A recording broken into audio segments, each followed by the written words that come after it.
So first, the issue of the great magnitude of decline.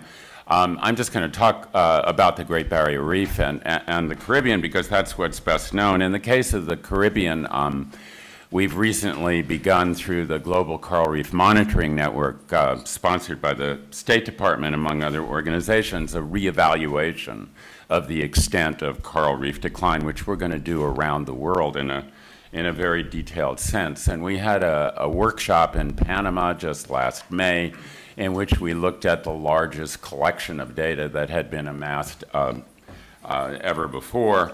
And we're able to confirm two things. The first was a decline from an average of something like 50 to 60% live coral cover in the early 1970s to something on the order of 5 to 10% today in most places, which is a decline of greater than 80% in 35 years. And we know why. We can ascribe this decline to things like coral disease, loss of herbivores, coral bleaching, and the rest. On the Great Barrier Reef, I know Terry's going to talk about this more, but generally we've seen a decline of something like 40% live coral cover to 20% in the last 50 years.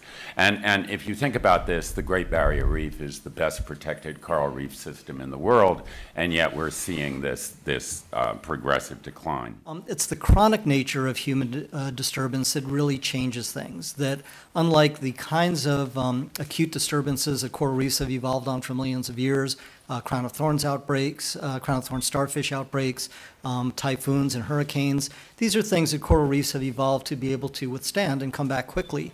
It's when we chronically change things like the quality of the water that affects reproductive success, when we change the quality of the bottom, either by burying it with mud with its associated algae, or we overfish to the point that we lose our lawnmowers and we have algae that can grow uncontrollably. When the substrate goes, so does the ability of any larvae that are formed to be able to come back and recruit. So we know the mechanism. The real issue now to a lot of us is that of the key anthropogenic stressors that Steve and Jeremy have both addressed, climate change is truly emerging as the real game changer because it gets beyond the local scale and it is truly global.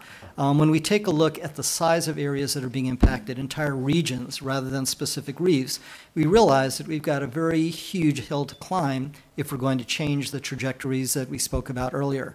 Again, maybe I'm just using my own personal experience to affect things, obviously, since I've been diving on reefs for about 38 years.